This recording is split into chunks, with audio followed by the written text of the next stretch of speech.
I've always had difficulties with self discipline. I fail many times, but I still try every day. Do you ever struggle with discipline? Nico Lagan is a focus coach. He will help you learn how to get more disciplined, focused, and productive. My background's in martial arts. I've been involved in martial arts for a good 20 years now. One of my passion is psychology. Since I can remember, since a kid, I can remember, as weird as this is going to sound, I love to watch people interact. I love to sit in a corner with a drink and look at how people talk to each other, how people behave with each other without even listening to what I don't need to listen to what they're saying, just the way they're interacting with each other. After a while, after especially coaching, you realize that mindset is everything. I can train 8 times a week like I do right now, but if my mindset is garbage, if I don't believe in myself, if I don't believe in what I'm doing, it'll never succeed. I don't care how good you are. If your mindset's not there, you're never going to achieve anything. There's a connection between your mind, body, and soul, and we have forgotten that all of the three works together, your mind, your body, and the spirit. I've known this for a few years, and the reason I'm a focus coach, because there's a lot of people out there with incredible potential, but they lack the discipline, they lack the focus, and accountability is the number one thing you need if you want to build discipline. You need somebody to keep you accountable, because most people cannot hold themselves accountable. Get something like a Tony Robbins, for example. Great motivator, great coach. He's absolutely phenomenal. Absolutely phenomenal. People go to his shows and they're motivated. They pay a ton of money to go for a weekend to spend with him. They get out of there, they're fucking motivated as hell. They're super motivated. They want to do everything they've ever dreamed of. Within 2 to 3 weeks, that motivation is gone. And the reason being is because motivation is attached to your emotions. So the days that you're feeling great, motivation is through the roof. The days you feel like shit, guess what? Your motivation is down the drain and you're not fucking productive. You have to conquer analysis paralysis. You have to realize that there's a way to establish a goal. There's a way to get to where you want to go.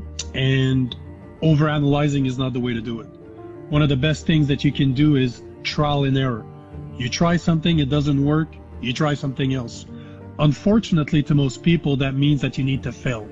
And we are not taught in society anymore that failing is normal. How many times have I failed? How many times have I tried something, it didn't work? But you can't get discouraged by that. This is a learning lesson. It's only a failure if you didn't learn something from what you tried. Guys like Elon Musk, which is the richest guy on the planet, has coaches to help him. Everybody that is extremely successful has coaches. So you need to develop discipline. And the only way that I know to develop discipline is through accountability, is through something holding you accountable to what you said you would do. I've always found that motivation can be part of a discipline.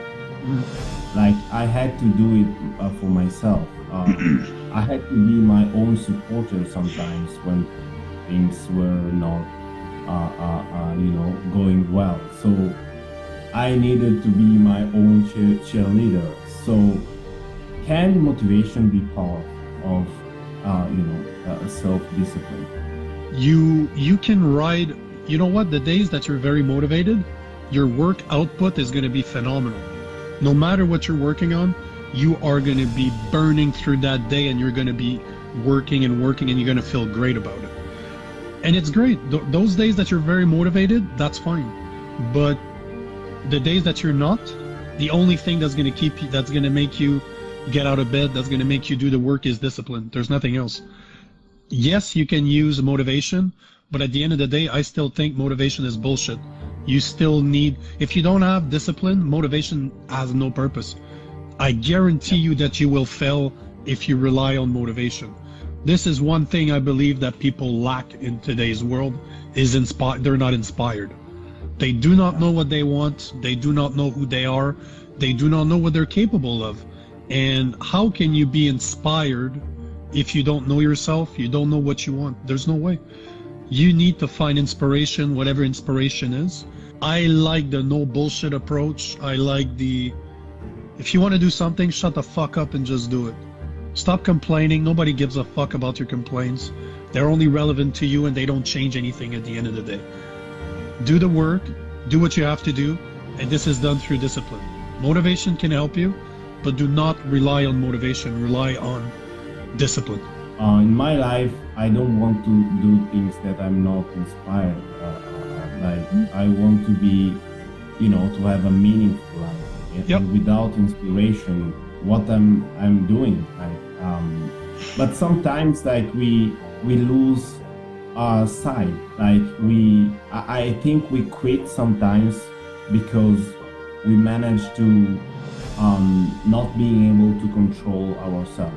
How can we control ourselves and our life? Control is an interesting word. Let's talk about control before I answer your question, because as far as I'm concerned, control is mostly an illusion. You don't control a lot of things in your life. Let me ask you this, what do you control in your life? The only thing you control is yourself. You control your emotions, you control your reactions, you control the decisions that you're going to take, but yourself is the only thing you control. You don't control anything else in life. What's the best way to become better? Getting to know who you are and who you are right now. Because a lot of the problems that I see, and I'm sure you've seen it too, a lot of us associate ourselves with what we used to be 10 years ago or 20 years ago. You talk to someone, I'm 40 years old. Most people that are 40 realize that they're 40 when they turn 40. When they were 39, which is a day more or a day less than 40, they don't necessarily realize the age that they have, because in their head, they're still 25. So you need to know who you've become, who you are, and from there you can figure out what you want. We live in a world of distraction. Like right now, I have 1, 2, 3, 4, there's 4 screens behind me. I have this cell phone, I have this one, I have headphones. Distractions are all over me right now. And we tend to do stuff automatically. We simply do something. Next thing you know, you've been on social media looking at reels for 2.5 hours just because you're not conscious. And this is the key thing, is self-awareness, is knowing who you are, knowing what you're good at, knowing your faults. And as I was saying earlier, the only thing you control is yourself. Your reaction being one of the things that most people do not control. Situations happen, they get frustrated, they swear, they get in fights. They simply react to everything that surrounds them. Like an alarm on your phone, for example. What do you do when your phone rings? You pick it up, because that's an automatic reaction. About 1.5 years ago, I turned off all of my notification on my phone. If you call me, I probably won't pick up because my phone doesn't ring.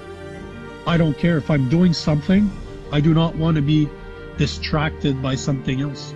I don't. If I'm doing something, I'm doing something.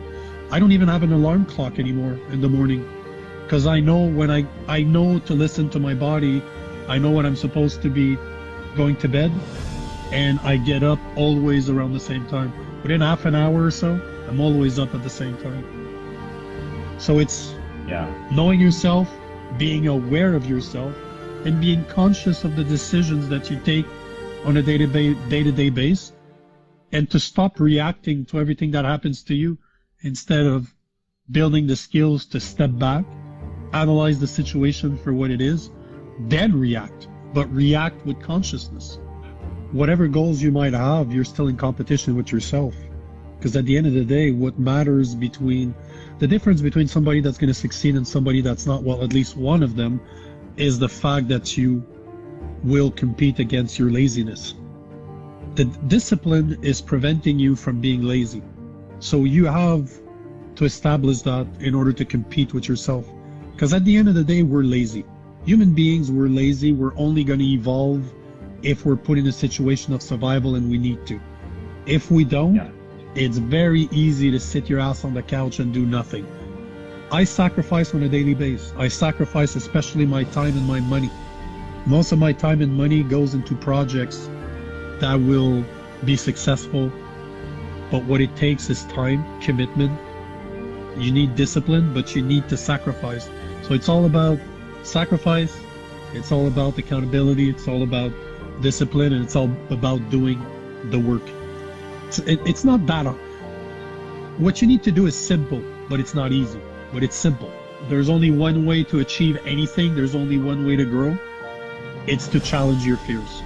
Is to do something about it and canalize those fears and turn them into successes. Because yes, it is negative, but those fears are showing you that there's something you could do to better yourself. If you decide to or not, that's your choice. That's what decides if you stay in that comfort zone or you get out of there and you do something about it. There are fears that are real. Like, let's say that you have a gun to your head.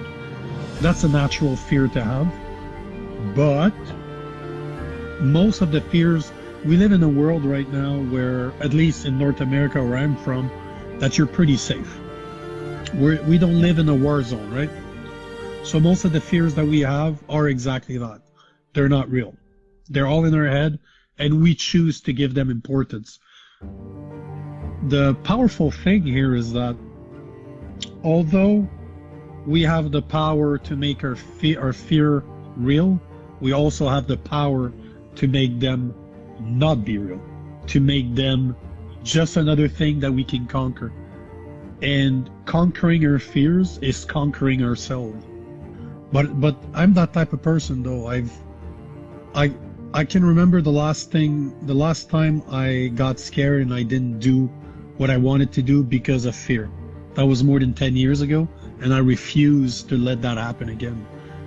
It is a choice that you make. Yes, there are situations that we were talking that are extreme, but those are not the situations we're talking about. We're not talking about having a gun on your temple or having somebody that kidnapped your daughter. That's not what we're talking about here. We're talking about 99% a situation where we think that something is real, but it's really in our head. It's a choice. It is just a choice, but if you choose not to be scared, choose not to be scared. It's normal. Hold on, let me rephrase that. You'll always be scared. This is why courage is so important, as you said, because the definition of courage is simple. All courage is the ability to do something, an action, while being scared. Do something that scares you and just do it. No matter how you feel, do it. People think that courage is the lack of fear. It is not. You're not courageous if you're not scared. You're just doing something. You're simply courageous if you're facing your fears and you're doing something that scares you. What is worse? What is actually worse? Being indifferent or being too scared? Being indifferent or being too scared. Being indifferent can be dangerous. There's an old principle that was explained by a philosopher about 500 years ago that said, no matter what the situation you're facing, there's normally three things you can do. You can be for something, you can be against it, or you can be indifferent and be sitting in the middle. The problem with being indifferent is that if you're not on the side of the victors, of the people that won, they'll never trust you because you weren't there for them when they needed your help.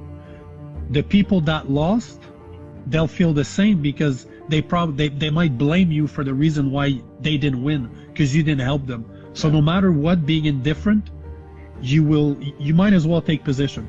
Might as well choose what you go for and what you don't, and be very clear about it. Fear or not, face your fears, but being indifferent to me is very dangerous.